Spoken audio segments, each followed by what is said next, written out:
Act, a brief story. The next act has appeared here a lot, but she always turns up and says, just on the off chance, have you got any spaces today? And most times I say yes because I'm an easygoing, friendly sort of chap. But I thought for today, I actually book her in. So I think probably the first time she's been booked in for about 3 years, but not the first session she's done in 3 years. Please welcome Lizanne Davies.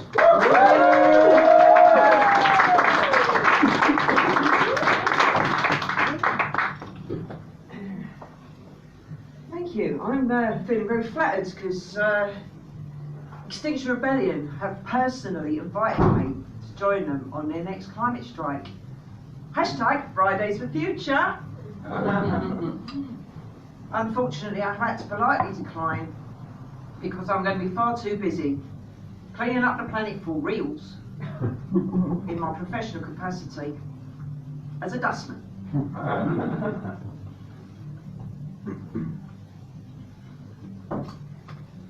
That's a fact that saddens me that I can't join them because the environment is something very close to my heart indeed, not just in my professional capacity. But I'm prepared to give £3 a month, no less than £3 a month of my own hard-earned sweaty money to the World Wrestling Federation to sponsor a Jaguar. I've expressed a preference for the XJ Sport model. But Extinction Rebellion, honestly, if they are the best we can do, our planet is fucked. Seriously. Apocalypse in 11 years' time, they reckon. So what do they do about it? They glue themselves to trains. I don't know if anyone's bothered to sit them down and tell them where glue actually comes from. Unless, of course, they manage to get their hands on some ethically sourced, artisanally handcrafted vegan glue. If that's even a thing. And trains, they're one of the most ecologically sound forms of transport you can have. If they really want to make a point, they should be gluing themselves to some nasty, great big diesel stinking HGV. Bit like my dust cart. So actually thinking the other day we could do with a new mascot. Oh, God. But Alexander Meerkat's going to be a tough act to follow. And I'm sorry, but I can't get behind Greta Thunberg because she has dissed my entire generation. I'm pissed off about it. All right, we did have our fun. We grew up in the 1970s with Camberwick Green and Windy Miller. Took a trip to Trumpton in the early 90s. Now, Acid House has been replaced by Acid Reflux. But it wasn't all sunshine and lollipops for us either. All right, millennials, you got the climate change. We had Jimmy Savile. Oh. Not even going to mention Brexit, not even going to go there. No, I'm not going to mention it. Because I don't want to be accused of causing any Brexit-induced psychosis, which apparently is a thing. There was a bloke formerly diagnosed with it the other day.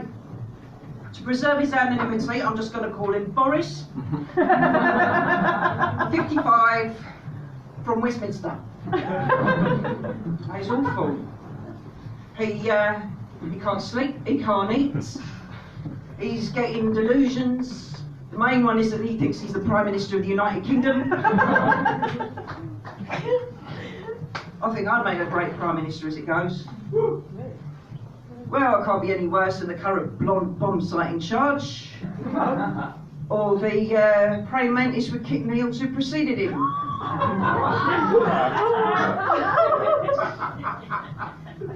And I'm better qualified for the job than El Corpino, who's the only other viable option. That's a choice you got, people. Yeah, I'm going to call my political party none of the above. I'm guaranteed a landslide.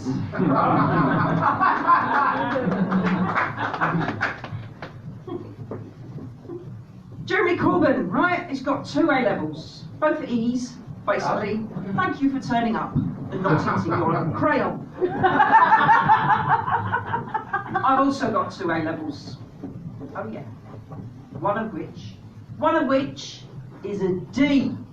Woo! Boom! In your face, you anti-Semitic beardy bastard.